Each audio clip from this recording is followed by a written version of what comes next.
Hello there, welcome to the Comments in EU collaborative project by Espreso.Global and Ukrainian media. I'm Elena Solodovnikova, and it's great pleasure for me to be joined by Askold Lozynskyj, a political activist, one of the leaders of the Ukrainian diaspora in the USA. Hello, Askold.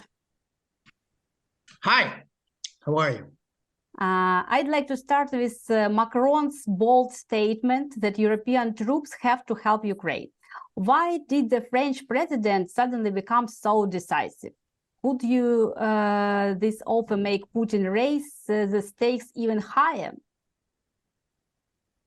Well, I think that he walked it back a little bit later when he said that the troops, for purposes of enabling targeting, for preparing people, for training, for that kind of thing. But he didn't necessarily specify, and in fact, he walked away from that they would actually be doing some fighting, okay?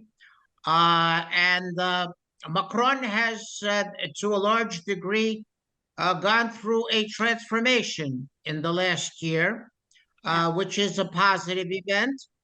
I think that we can be optimistic because of the fact that I believe that the Europeans, despite the fact that they keep insisting that they do not wish to inflame the situation, they recognize that this war in Ukraine is to protect them, okay? That Ukraine is actually protecting all of Europe. It's going to be infinitely more expensive, as President Biden once said, to put boots on the ground, all right, or to have the war in Europe than to arm Ukraine, or even to put boots on the ground in Ukraine as advisors or as trainers.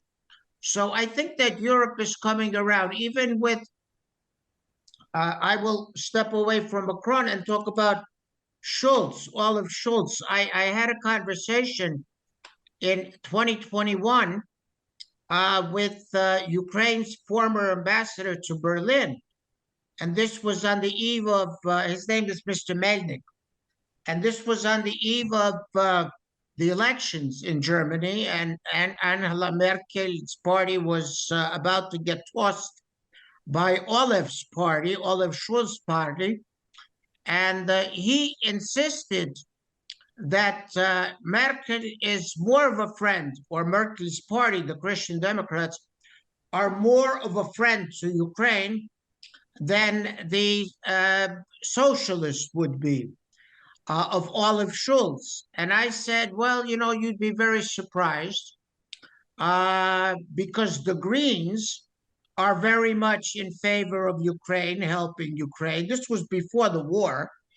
And I believe that Olaf Schultz will be much better for Ukraine than Angela Merkel. And he said, why so? And I said, because of old connections and old friendships. Angela Merkel was in Eastern Germany. She was highly placed in the Komsomol there, okay? Really? She had a relation. I don't know, because she knows Russian well, I know. Her father was a preacher, yeah. And he was not in any way persecuted, interestingly enough. And she joined all of the ranks. So she probably, I don't have any evidence for that, she may have known Putin from Dresden days. Certainly in the beginning she acted very friendly towards Putin, okay? In fact, there were jokes about him scaring her by bringing dogs to meetings with her because she's very much afraid of dogs. But the one thing I can tell you about politics, based on my experience, and I'm 72 years old, is that politics is very dynamic. Old, what would be friends are not necessarily friends anymore. We can talk about the United States, for example. the United States, the better friend for Ukraine long time ago was the Republican Party, a better friend than the Democratic Party. However, this is not the party. The Republican Party today is not the party of Abraham Lincoln. It's not even the party of Ronald Reagan. It is the party of a person who, in essence, is amoral, who's a thug, who's a neophyte in foreign policy. He's not particularly bright. His diploma is in real estate. Okay? So you have to take each individual with a grain of salt. All right? Look at Joe Biden. Joe Biden was in the Senate for 29 years. His boss, previous boss, Barack Obama, I voted for him because he was black. And I thought it was a historical election, and it was important to make America as diverse as possible. But in terms of foreign policy, he was one of the worst presidents America ever had. And I'm a registered Democrat, so please bear in mind that I'm criticizing. And Vice President at that time, Joe Biden, did not agree very often with Barack Obama. But he was the vice president, not the president. Okay, look what Barack Obama did to us in 2014 when Russia invaded Crimea and started taking Donbas. He told us not to fight back. That's right. Yes, he was and he told us. So, yes, sorry, could I... politics... sorry for interrupting. Could I clarify about that first question? Do you think that Ukraine really needs a military on our territory, not I mean soldiers, not weapons? Because we have seen many examples when the foreign troops did not help resolve a conflict because they were rather inactive, as it was the case in Balkans. So do we really need weapons or soldiers? Ukraine needs ammunition. Yeah. It doesn't need European soldiers now, okay? Provided we get all the ammunition that we need, but not the way it has been delivered so far, okay? Ukraine needs, for example, the Taurus missile from Germany. And Ukraine does not need any of our suppliers to tell us where the red line is, okay? If Ukraine wishes to use the Taurus missile to send it to Moscow, Ukraine should be able to do this, okay? Do we need boots on the ground? What we could have used a long time ago was air defense, a shield over Ukraine, a peaceful sky. Okay, now obviously NATO did not deliver, and surprisingly enough, Ukraine, which is probably the weakest in the air and the weakest on sea, has had some of its best achievements in the Black Sea and in the air. So I'm convinced that Ukrainians are capable of protecting all of Europe, provided Europe does its share by supplying not only Europe, but the United States, because you have to understand that in NATO Article 5, if Putin attacks any NATO country, the United States is obliged to defend that NATO country. Now, interestingly enough, that Article 5 has only been invoked once, and it's only been invoked in favor of the United States in Afghanistan. No European country so far has invoked this Article 5, so the United States would have to, because people joined them in Afghanistan, they would have, granted, I mean, I don't believe, frankly, I don't believe that Donald Trump is going to be elected.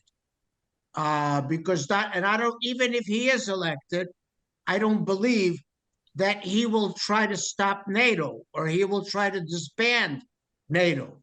Because frankly speaking, Olena, he's too primitive to make foreign policy decisions. You know, there will be right now, because of the election, he has all of the Republicans in his pocket. But all the Republicans that were with him during the first term, the John Boltons of the world, who was National Security Advisor, okay, even his Secretary of State, okay, the last 2 years was completely not, he was not supportive of his foreign policies, okay? So and as I don't believe that he's going to get elected, and I'll tell you simply why. Why? Because the second largest party in the United States today is independents. Oh, And independents are never going to definitely. vote. Definitely. They're definitely not going to vote. So what you're seeing in these Republican primaries, and take into account the fact that he did, well, Washington, D.C. doesn't matter, but yesterday he lost Vermont. But in many instances, the person who was running against him, Nikki Haley, Ambassador Haley, was achieving in many instances 40% and sometimes even 44%. These were 44% of the Republicans who were against him. They were not necessarily for Nikki Haley, okay? They were against him. Who's going to vote for him? Who's going to vote for him are the uneducated, okay? The people who are Pharisees in terms of religion, the evangelicals, okay? But as soon as they find out that he couldn't care less about life, that his concept of being against abortion, all right, has absolutely nothing to do with his beliefs, okay? And most of America is in favor of abortion. France just recently passed a law that allows for countrywide abortions in the country of France. You know, the position of the Catholic Church is completely untenable, okay? Because life does not begin at conception. You know, there's no scientific basis for this. There's no biblical basis. So if you take all of that into account, I am positive that Trump will not be president. But even if he will be, okay, he will not control foreign policy, okay? Because there are some Republicans who are at least savvy enough politically to recognize that the United States created NATO, okay? The United States created the United Nations. The United Nations is, in essence, the leader of the world because of its economic and military might. And the United States has so many interests throughout the world, including economic. All of these are global companies. All of these American companies are global companies. They're all over the world, okay? This isn't going to work. This isn't going to work with Trump. So isolationism is a malaise. It's rooted for people who have never been outside the United States, okay? People who know the hills of the Adirondacks or the hills of West Virginia, okay, the mountains of West Virginia, but it doesn't work for the United States as a world leader. And they will recognize that Donald Trump he's a fake. I'm also assuming, and I believe, and I hope, that he will be in jail, okay, because he has 91 charges against him. Some of them are very serious charges.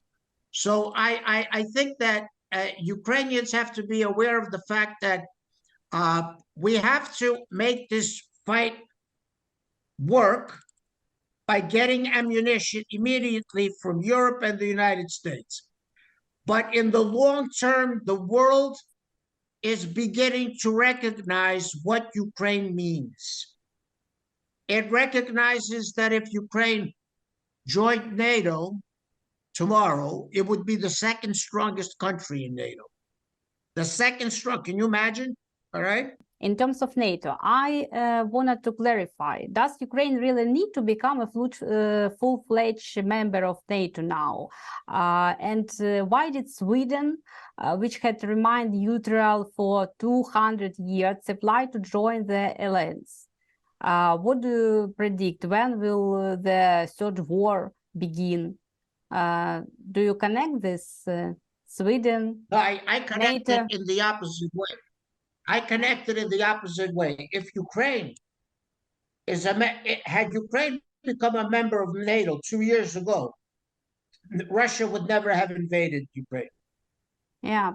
Okay, because the only you know, appeasement is a long time policy of the United States and in the world, which doesn't work with Russia.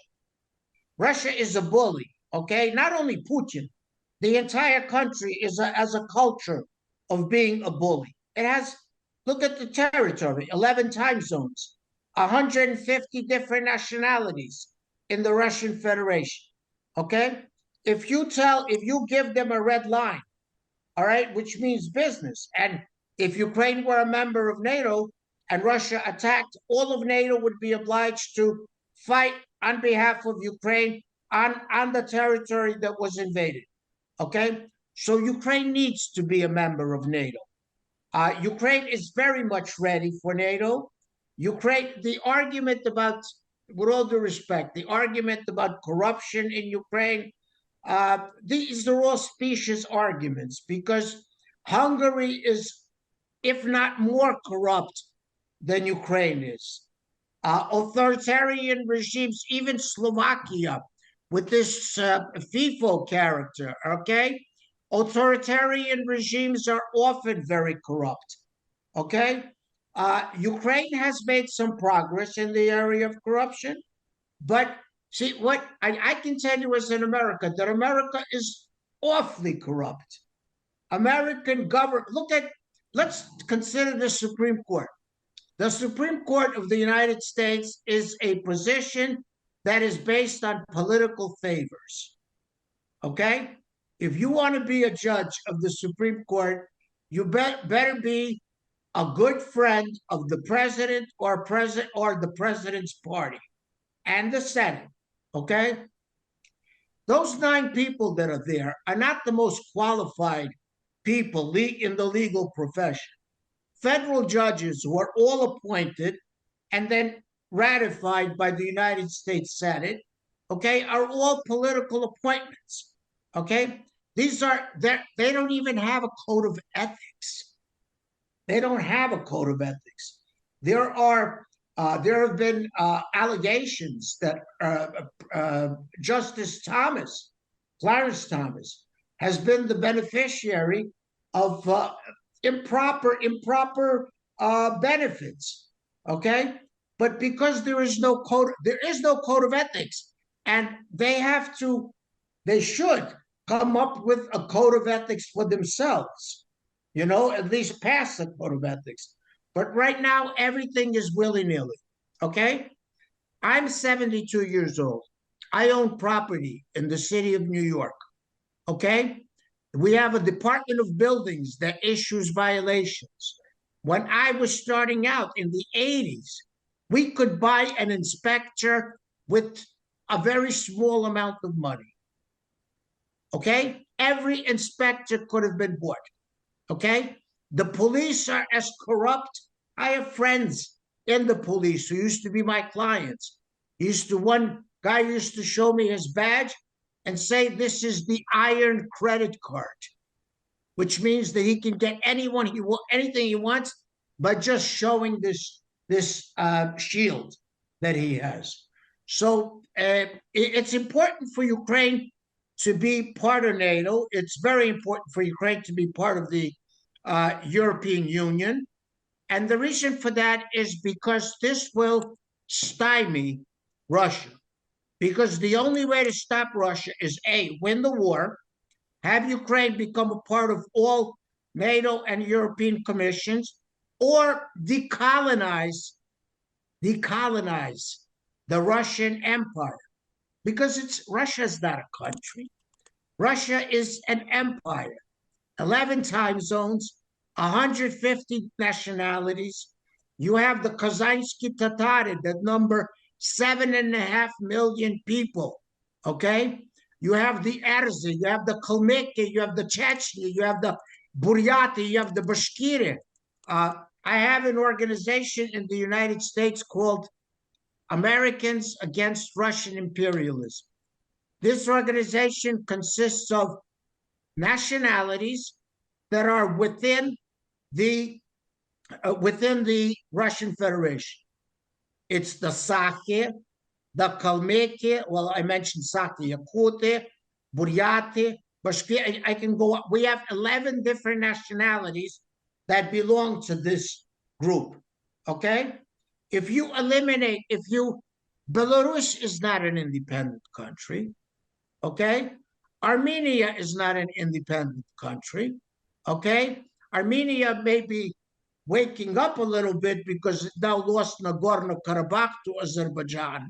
Okay, Azerbaijan is an autocratic country. Aliyev, and it's a monarchy.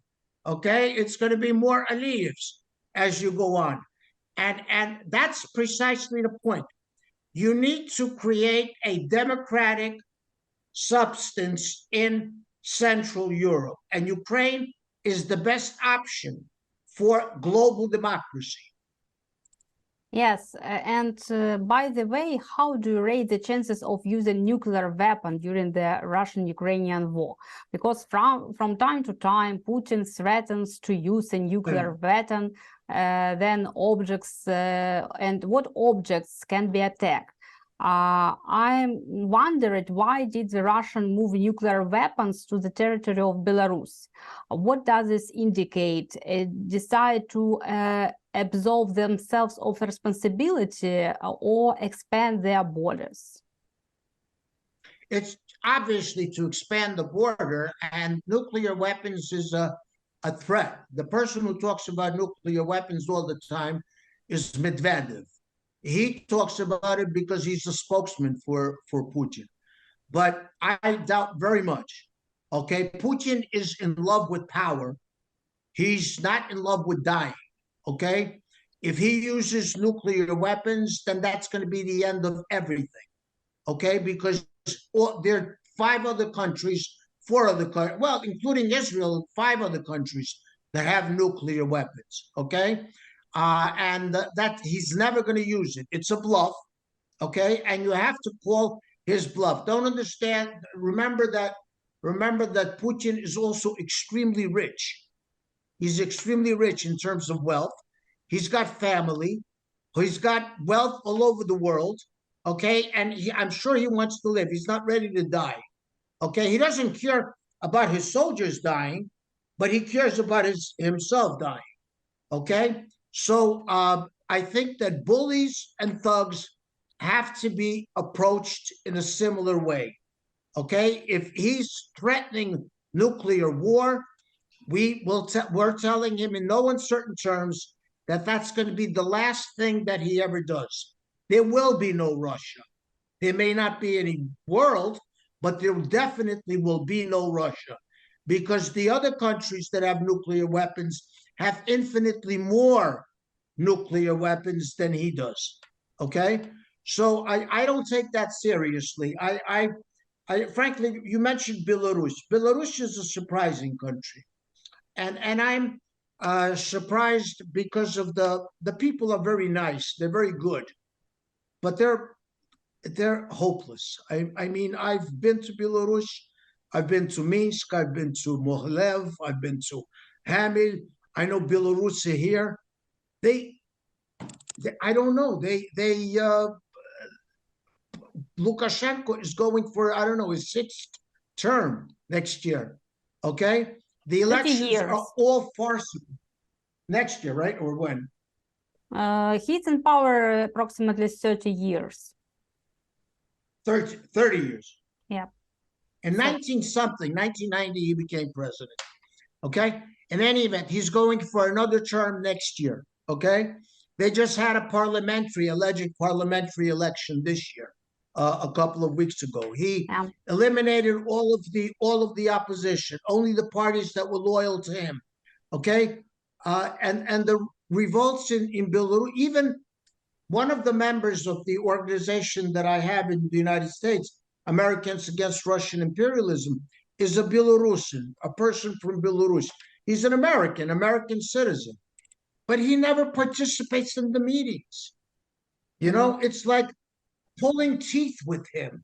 It's impossible to get him to, and he's always afraid.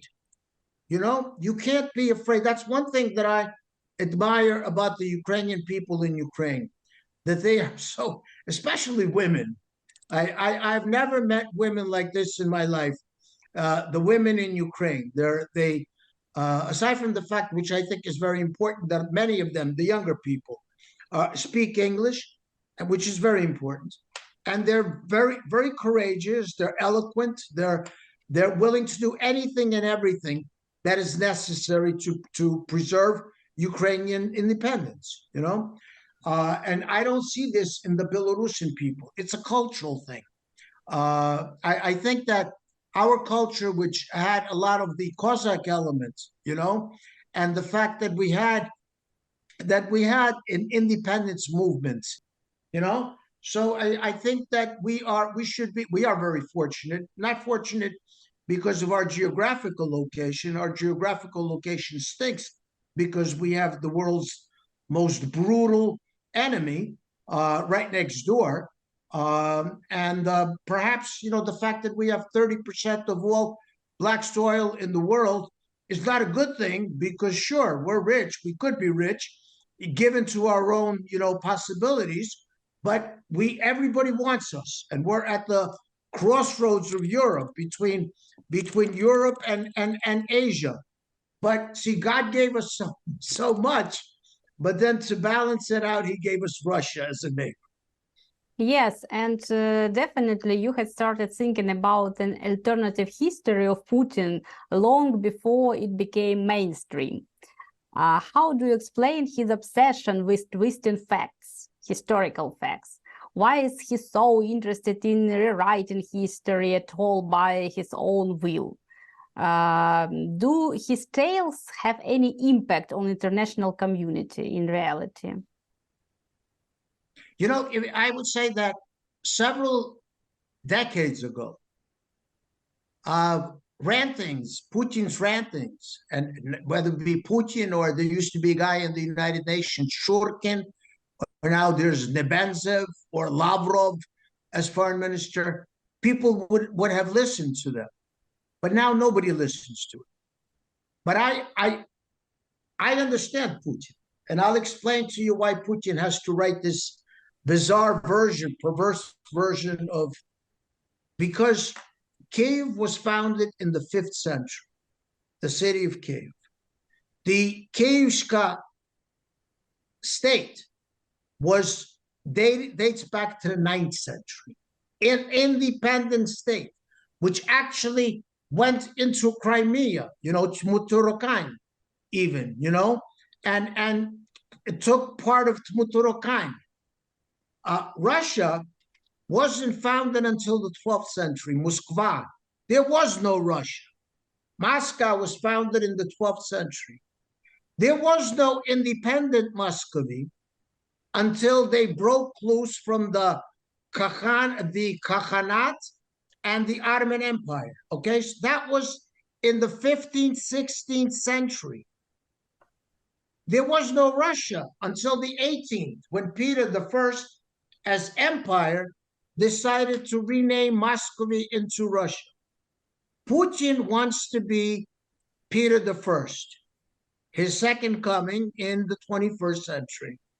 But there is no empire unless there's a history.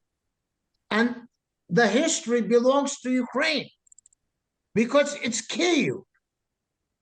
His concept about Novgorod is absurd. The knyazhi that came, the original knyazhi, okay, came from Scandinavia, then it came from Novgorod, okay? But Novgorod never controlled Kyiv, never. In fact, the Russians took over Novgorod, which was completely independent, by Alexander Nevsky, who somehow became a saint. I don't know, but anything is possible in the Russian Orthodox Church.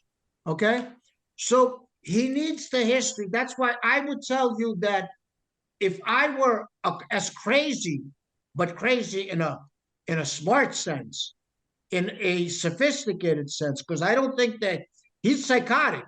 Putin is psychotic, but he's not crazy. Okay, but he wants to be an emperor. And he wants Russia to be an empire. Without Kyiv and the history of Kyiv, there is no empire, okay? Because the empire is very late. It's later than medieval, all right? It's Middle Ages, okay? And that's why he had to write what he wrote. This is not new.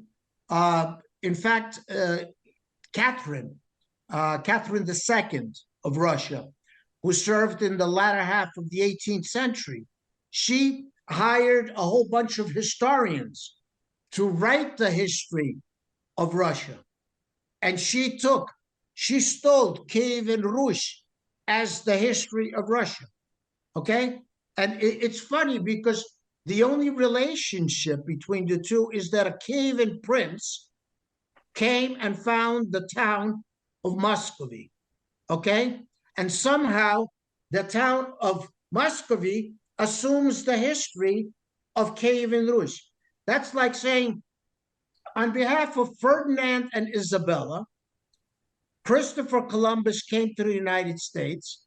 He founded the colonies. He thought it was the West Indies, okay? And because he came as an emissary of Spain, okay?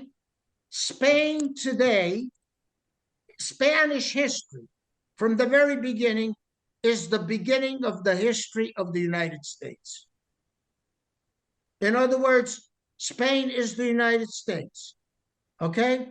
And the history of Spain belongs to the United, that's absurd, because American history begins with the first landing with Columbus and then Plymouth Rock and the Puritans, and American statehood doesn't begin till the 18th century. But Spanish history dates way back, okay? So it's a perversion. It's a perverse view, but he needs it because otherwise there is no empire. He is no czar. He's just a killer. That's all he is. He's a murderer, an autocrat, a strongman, okay? And that's why he needs it. So I understand his psychotic mind, but nobody in the West is buying this anymore. Even American scholars in areas of history at American universities that deal with Russia say that Putin is obviously psychotic or he's doing this on purpose, but nobody in the world believes today that Kyiv was the cradle of Russia, okay? Yes. Nobody buys this. Yes, but back to the modern situation, you know that the last week Biden met with Navalny's widow, and is this how he legitimized her as an official representative of Russian opposition? And will she be able to fulfill this duty, and how will this affect on the rest of Russian opposition, which is already not consolidated? Well, I'm going to tell you this, that Navalny, by the way, you know, he's Ukrainian on his father's side. On some roots, some kinds. Not some, but father's side, very good roots. He spoke Ukrainian, but he was a Russian chauvinist. Yeah. He was what I call a Maloros, because he believed in empire, and he was not happy. He was happy that they were taking over Ukraine. They were trying to take over Ukraine. But in politics, you have to use every opportunity. Okay? I don't believe, unfortunately, that Navalny will be important a year from now. Okay?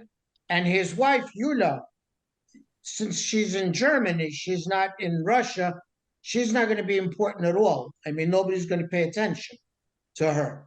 But it's important for the West to pick up on the concept that there is a serious opposition in the Russian Federation. Just as it's important to pick up on the concept that there are nations in the Russian Federation that want to be free. Okay, for example, the Chechens, the Buryats, you know, the Bashkortostan has events going on. They're arresting people in Bashkortostan. Okay, that is important because anything that in any way leads to a possible chaos or problem in the Russian Federation is good. Okay?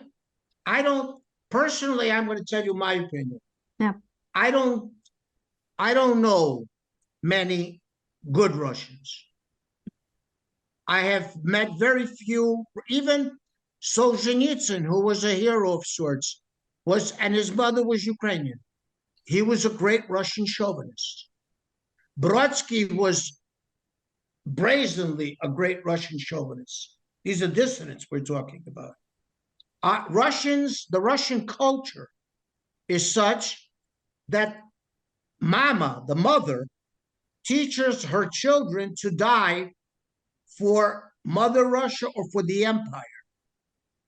Okay? The culture is one of death and killing. Read Dostoevsky. Everything is so black.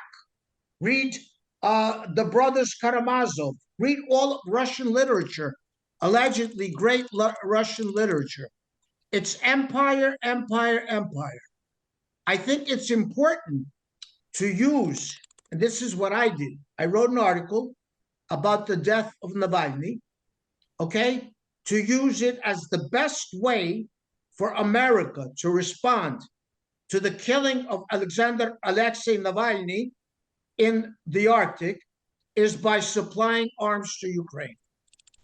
Because if you want to punish Putin, that's the best way to punish him. Because how else are you going to punish Putin? I mean, he's got a warrant for his arrest by the International Criminal Court. Putin is not leaving his country, okay? In order for him to get arrested, he has to come to a country that is a signatory of the ICC, okay? And he's not doing that anytime soon. Even Erdogan invited him to Turkey. I don't know when that's going to happen, but they've postponed it already one time, okay? And Erdogan is not a signatory, or Turkey is not a signatory to the Rome Treaty, okay? But he's a pariah. So the only way you can take his wealth, and at some point, there's $300 billion worth of Russian wealth, which is currently held in American banks, okay? And at some point, we're going to use that, all right? Because America has come across, Secretary Yellen has said that we should be able to use this money. It was stopped by the Europeans. But there will come a time, okay, when the $300 billion will be used against Russia to supply arms for Ukraine. And Navalny's death, I personally used to convince the American Congress that that's the best way to punish Putin. I hope Yulia Navalny succeeds, but I don't buy it. If she's afraid to go to Russia because she'll get arrested. From Germany, she's going to do nothing. Okay? She's met with President Biden. She's going to meet with Yulia Zelenskyj. She'll meet with other people. Okay? But Russian society is a different nut to crack because everybody's either too scared or everybody is pro-Russia. You know, Russian Empire. We need this empire because it's a sickness. It's a psychopathic sickness that you get from the Russians. So I hope she's successful in building up an opposition, but I don't see it. Sorry. Yes. Let's back to Ukraine problems. There are also threats from Hungary that they could annex part of Ukraine. Yes, that is what marginal politicians say. Of course, marginal politicians say that, but under what conditions can this happen? We all know that many Uzhhorod residents have Hungarian passports and speak Hungarian fluent, and how can we avoid repeating the mistakes of Crimea, where there was a similar situation with passports?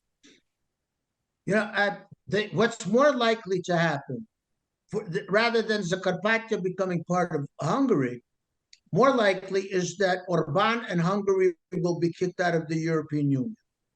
That is more likely, and that Orban and Hungary will be kicked out of NATO. They bring nothing to NATO. Okay, nobody needs the Hungarian forces. Okay, Hungary gets money from the European Union. Okay, right now it's under sanctions, so the European Union owns it billions of euros. Okay, but it's a typical case, as a case with any bully.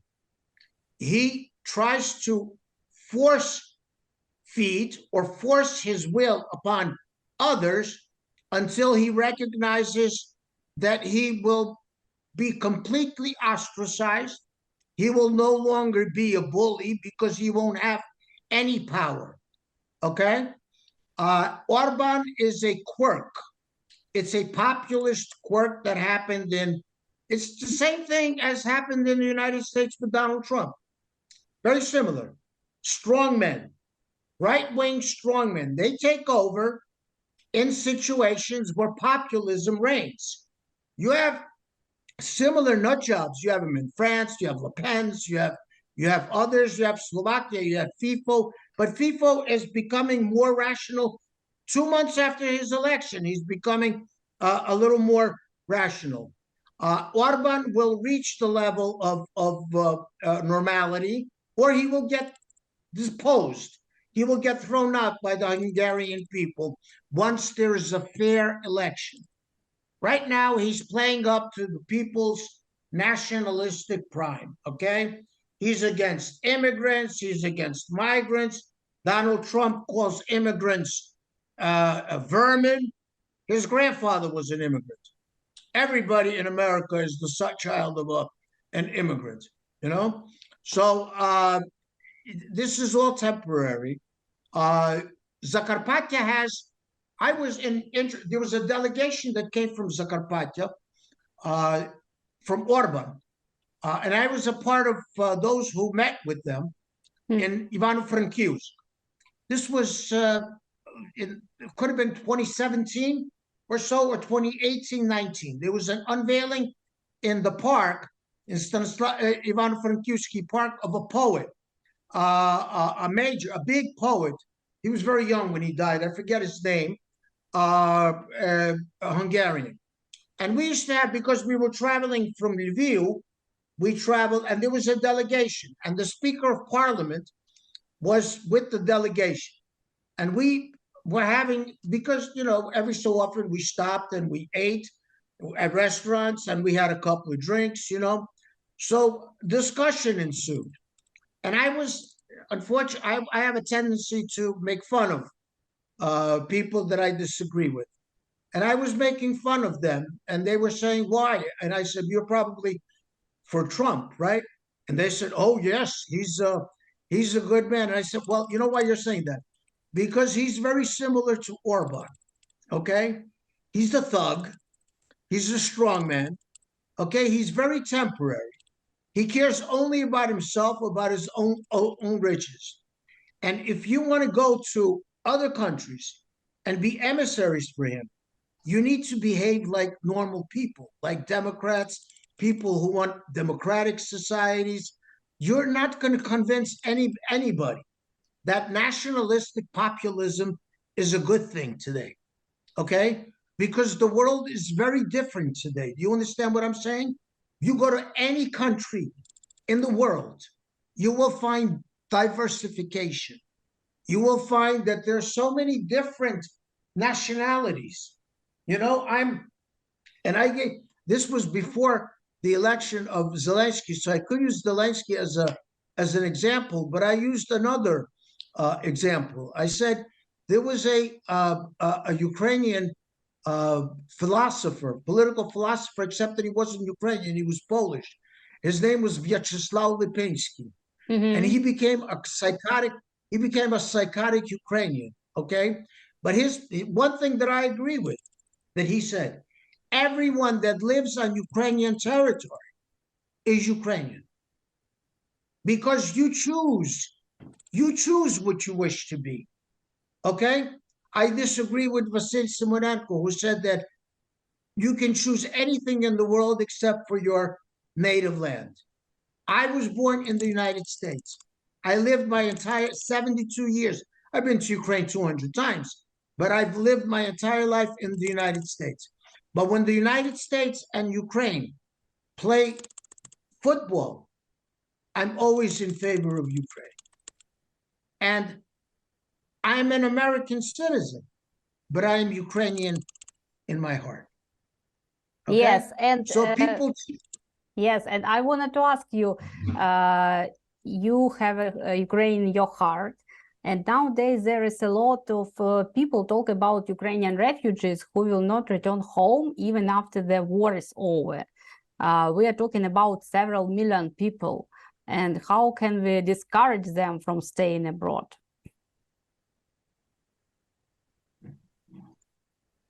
No, I can't do that. Because they've made their choice, and I think that's free. It's free will, and I would never discourage people. And you have to understand also that those people that have come into the United States, the so-called fourth wave, have given us so much. They have refilled our churches. They also, don't forget, these people are mostly educated. The third wave, my parents' wave that came, a lot of them were not educated because they didn't have an opportunity. My father was a lawyer, but he was from 1909. That's why he had an opportunity to study. He studied in Poland and Jagiellońskie Universitet. What I would encourage, and what I am encouraging, is that there are millions of Ukrainians in Russia. I'm encouraging Ukraine, and President Zelensky has already passed a bill on this account about Ukrainians in Russia. Give them an opportunity. You have to vet them because many of them can be agents, but you can have that with people living in Ukraine, okay? You had chief of staff under President Kuchma. I remember I used to laugh with Kuchma about Medvedev, about Medvedchuk. Medvedchuk was his chief of staff, and he would standing by the door as Kuchma, and I would drink cognac, okay? And he would never say a word. He would just stand there with he has got no lips, you know? And I would laugh at this guy. I would ask Leonid Kuchma, how is it? Because we've had a few drinks. And I said, how would you take somebody like this guy who essentially killed Vasily Stus, and how would you make him your chief of staff? And he said, well, he's harmless. That's where Kuchma was wrong, okay? Because he was very harmless. But the fact of the matter is that people have to be able to choose.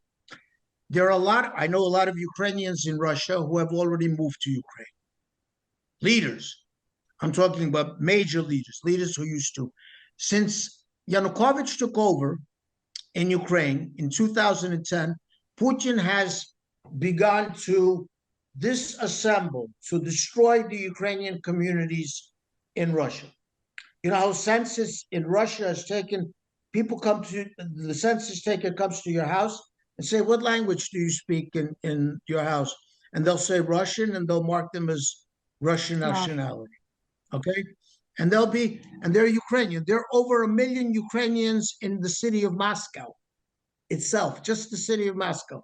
But the total Ukrainian population of Russia is allegedly 2 million. That's nonsense. It's closer to 10, 15 million. There's no comparison. You can count them. I went to the region of Omsk, and I went to the villages. They have villages that are named in rayon. They're called Poltavsky rayon, Odeshky rayon, and all of the people there are Ukrainian. They don't speak Ukrainian, but they sing Ukrainian. Okay. Yes, I know, because They're my father is from Belgorod and he talk Ukrainian.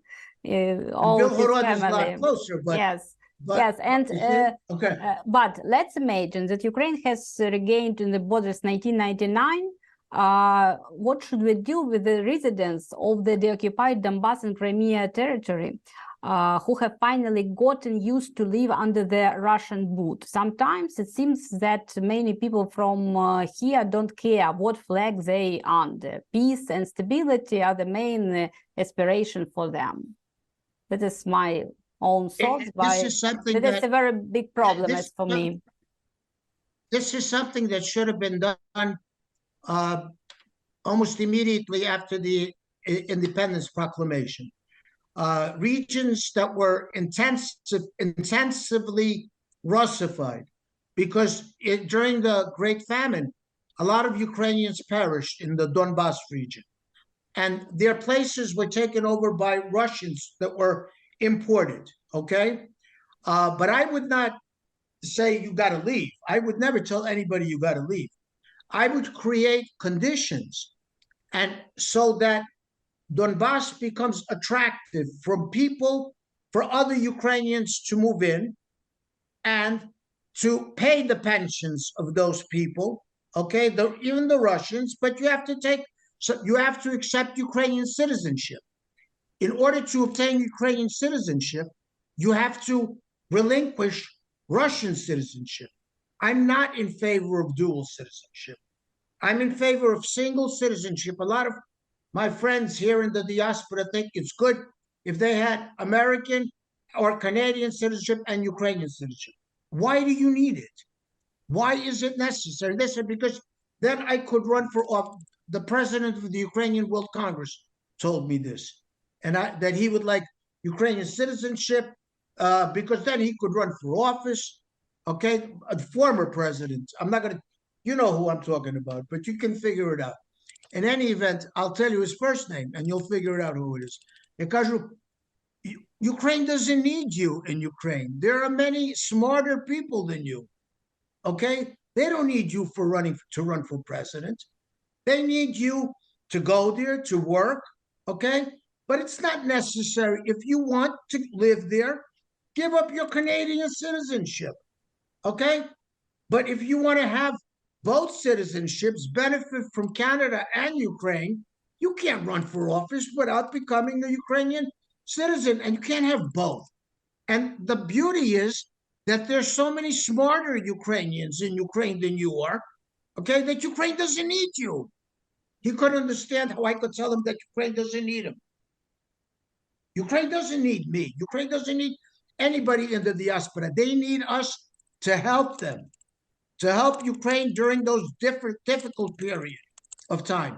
But Ukraine certainly, look at Zelensky, okay? Who expected Zelensky to be President Zelensky, who at the beginning of the war says, I need ammunition, not a ride, okay? People who know his biography well know that he was a very extremely charismatic individual, okay? He was a charismatic, he was offered jobs in Moscow, but he stuck. Kvartal 95 was the name of the place that he lived in Kryvyi Rih. And he was offered a job in Moscow. He refused because they said to disband his Kvartal 95. He's a tireless worker. He works all the time. Fortunately, he's only 45 years old or something like that, right? So, which is good. He's young, okay? And the fact, in my opinion, the fact that he's an actor and an attorney, okay? That means yes, he's putting on a double. Yes, back to self-identification factor for Ukrainians who don't need to be Ukrainians. in reality? What They, we they, should they to have do to with learn the Ukrainian, them? they have to learn the Ukrainian language. They have to learn. They can speak Russian at home, I don't care, but they have to learn the Ukrainian language, which was a precondition in Latvia. When Latvia became independent, they insisted all the Russians learn Latvian in order to become citizens. Okay? In America, you can't take an exam for citizenship unless you're able to speak in English. Okay? You can speak. I love the Spanish people because the Spanish people are always speaking Spanish amongst themselves. But they had to learn some element for business purposes. They had to learn English. And you vet these people, but you give them opportunities. I don't want people to be thrown out. I want people to be brought in. And the people that I want to be brought in are people from Russia, Ukrainians from Russia who want to live in Ukraine. But they have to be vetted because you can have a ton of Russian agents coming in. Okay? All right, people from other countries. All right, Ukraine is a tremendous land of opportunity. I'm going to give you, for example, I have a good friend in Ukraine who's a Jewish rabbi, Yaakov Bleich. He's from Brooklyn. That's New York. The curious thing is that his grandfather was the rabbi in a little city in Ukraine, Western Ukraine, called Kupishnicy. That's where my mother was born. Okay? So we met in the United States, and now he's in Ukraine all the time. All right?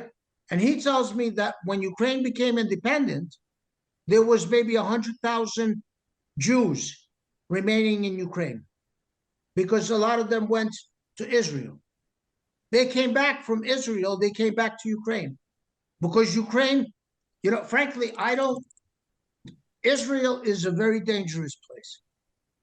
Yeah. Israel is rich, but it's always going to be a very dangerous place because everybody around Israel hates them. All the Arabic countries, they hate them. That's why it's such a difficult situation. And it's a tiny little sliver. All right. It's nothing land. It doesn't have the opportunity that Ukraine has. First of all, Ukraine has 3 times the population, if not 4 times the population. Okay. So you perhaps living in Ukraine, you don't understand how attractive a peaceful Ukraine could be. There is nothing more beautiful than Ukrainian scenery, Ukrainian nature, the Ukrainian verba, Ukrainian kalina. We don't have those in the United States. I had to bring 4 times. I stole kalinas from Ukraine and planted them in America. And some didn't. Okay, so I don't know. I recommend to my American. There was a guy that I met who was from Canada when I was in Kyiv last time. His name was Nick. He was from Vancouver, the location. He has nothing to do with Ukraine, but he joined the forces in Ukraine. Yeah, and he came because he said, I was bored in Canada, but here I have something, and he found himself a girl. He's going to get married. In Ukraine, you guys don't take into consideration the fact that one of your greatest attributes is the Ukrainian woman.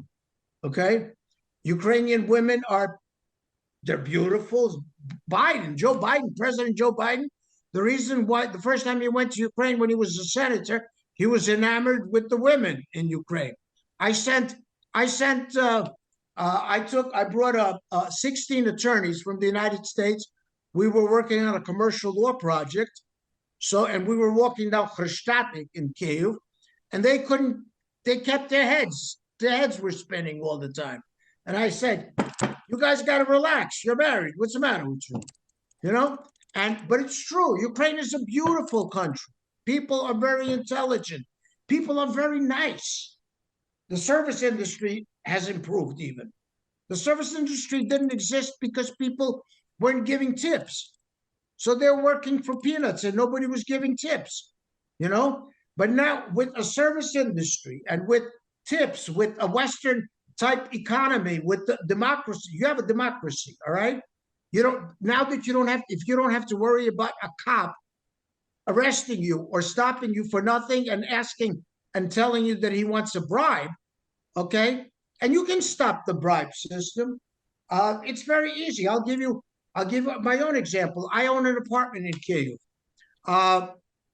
and we remodeled. We changed the bathroom a little bit, moved the kitchen wall, and then I lost the deed to my house, to the apartment. So I had to get another one.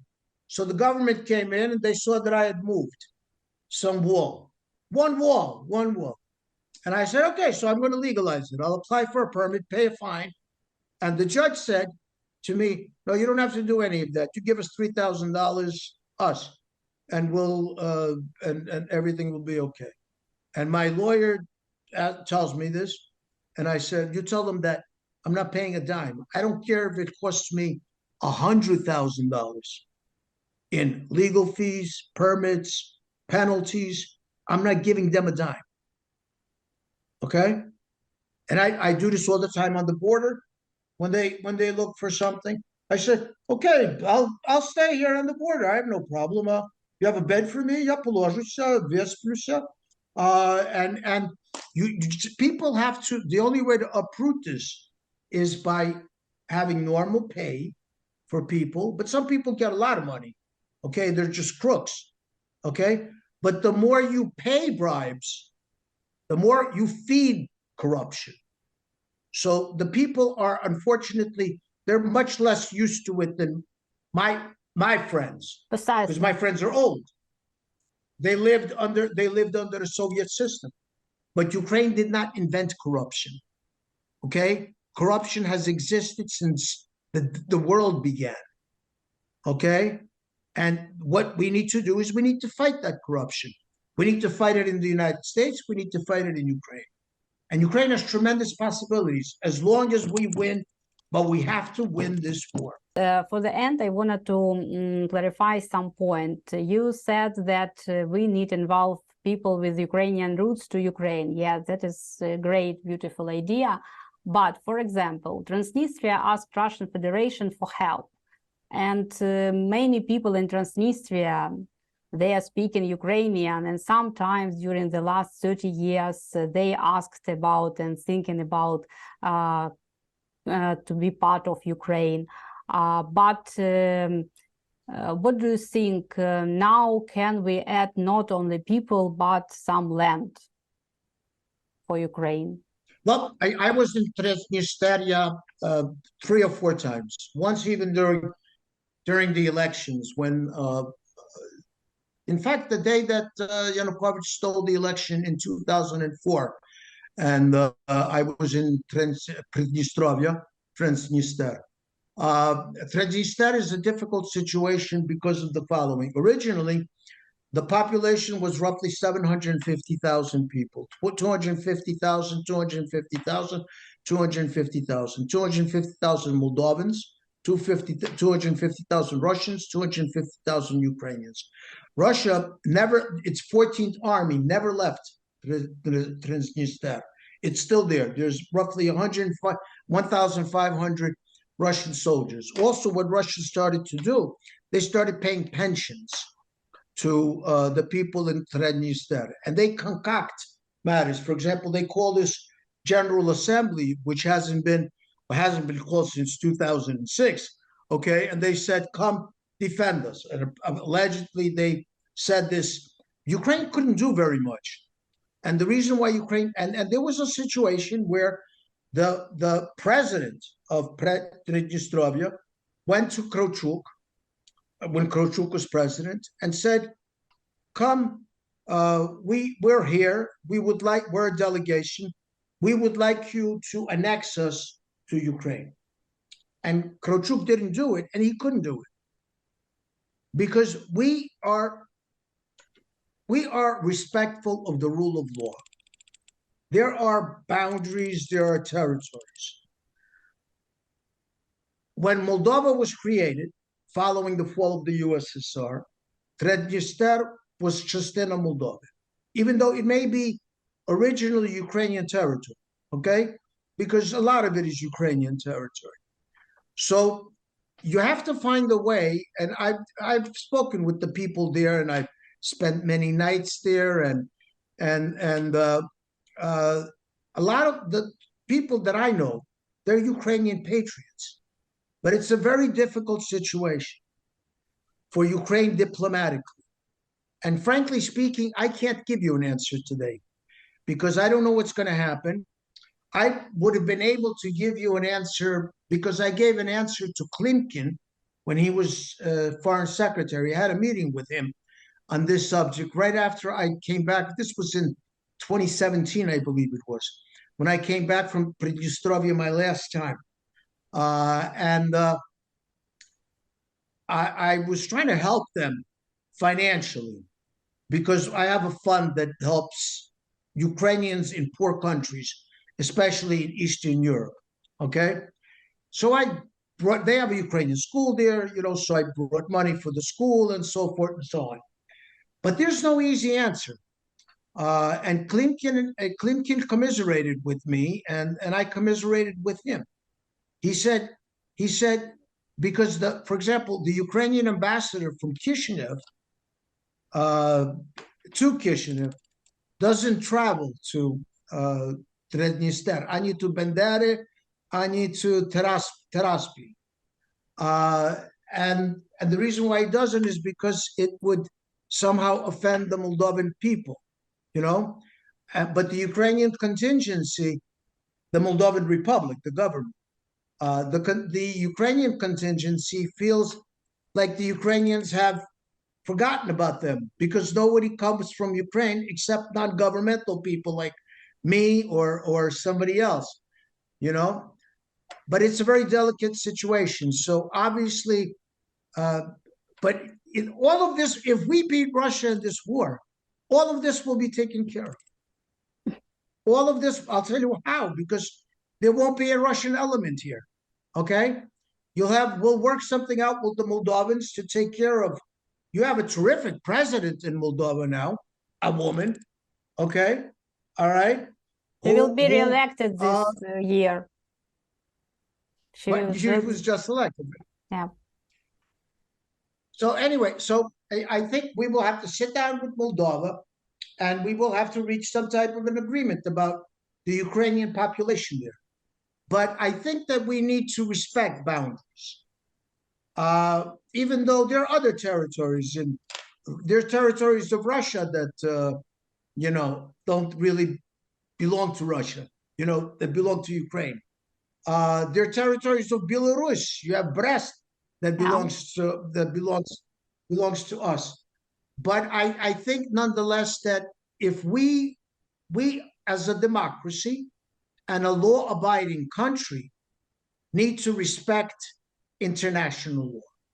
So we will have to be satisfied with the boundaries as they were in 1991, or the boundaries as pursuant to the Helsinki Accords of 1975, right? The Ukrainian SSR. Theoretically, we can argue that Crimea doesn't belong to us, belongs to the Tatari.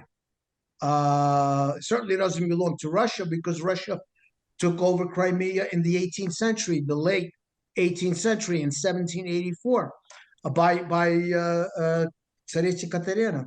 So, but I think that the world needs to respect the boundaries that were recognized by the international community. So I would say that Trednistr will have to go back to Moldova pursuant to an agreement, and we will recoup all of our property. But even Kuban, Kuban in 1918, they declared independence, and they said they want to be part of Ukraine. But if we dismantle the Russian Empire, which absolutely should be divided into Kazansky Tatarstan,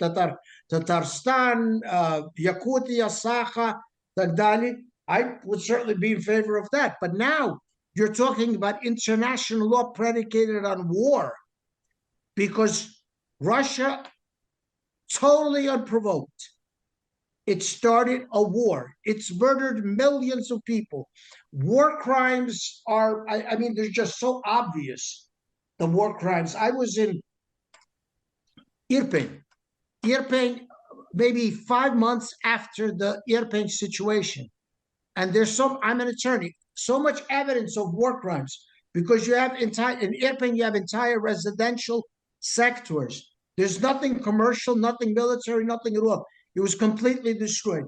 You have regular cars that could never serve as military vehicles that were riddled with bullets on all sides.